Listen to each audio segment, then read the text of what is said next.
नमस्कार, स्वागत आहे तुमचं महामाहिती या आपल्या यूट्यूब चॅनलवरती। राज्यात सध्या निवडणुकाही पार पडल्या, त्याचे निकालही आले। आता बऱ्याच महिला भगिनींना म्हणजेच खास करून लाडक्या बहिणींना बरेच प्रश्न पडले आहेत की आता येणारा हप्ता हा 1,500 येणार की 2100 रुपये येणार, नेमका हा हप्ता कधी येणार, अशा प्रकारच्या अनेक शंका लाडक्या बहिणींच्या मनात आहेत। त्याचबद्दलची माहिती आपण आज या व्हिडिओमध्ये घेणार आहोत। आता ह्या शंका निर्माण व्हायचं कारण म्हणजे तत्कालीन मुख्यमंत्री एकनाथ शिंदे यांनी प्रचारादरम्यान जाहीर केले होते की आमचे जर महायुतीचे सरकार आले तर आम्ही 1500चा हप्ता हा 2100वर देणार आहोत, अशी घोषणा त्यांनी केली होती। आता त्यानुसार त्यांचे सरकार राज्यात आले आहेत आणि येणाऱ्या 1-2 दिवसात मंत्रिमंडळ देखील स्थापन होईल।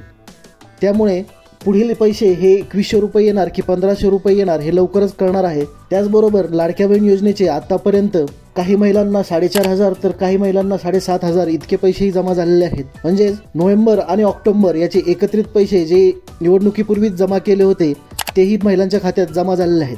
त्यामुळे आता येणारा हप्ता हा नोव्हेंबर महिन्यानंतरच म्हणजे येणाऱ्या डिसेंबरमध्येच मिळणार आहे। पण तो नक्की किती असेल याबद्दलचे अजून शासनाचे कोणतेही परिपत्रक जारी झालेले नाही। त्यामुळे सध्या तरी या योजनेबद्दल जी पुढची अपडेट असणार आहे सरकार स्थापन झाल्यानंतरच मिळू शकते। त्यामुळे येणाऱ्या डिसेंबरमध्येच म्हणजे येणाऱ्या एका आठवड्यामध्येच राज्यातील महिला भगिनींना रुपये 1500 किंवा 2100 असा जो पुढचा लाडक्या बहीण योजनेचा जो हप्ता आहे तो जमा होणार आहे। त्याची तारीख देखील लवकरच शासनाकडून जाहीर केली जाणार आहे। तत्पूर्वी या चॅनल जर तुम्ही नवीन असाल तर चॅनलला सबस्क्राईब देखील करून घ्यायचं आहे आणि व्हिडिओला लाईक करायचं आहे, जेणेकरून पुढची अपडेट जी लाडकी बहीण योजनेसंबंधीची असेल ती तुम्हाला या चॅनलवरती मिळून जाईल। धन्यवाद। जय हिंद, जय महाराष्ट्र।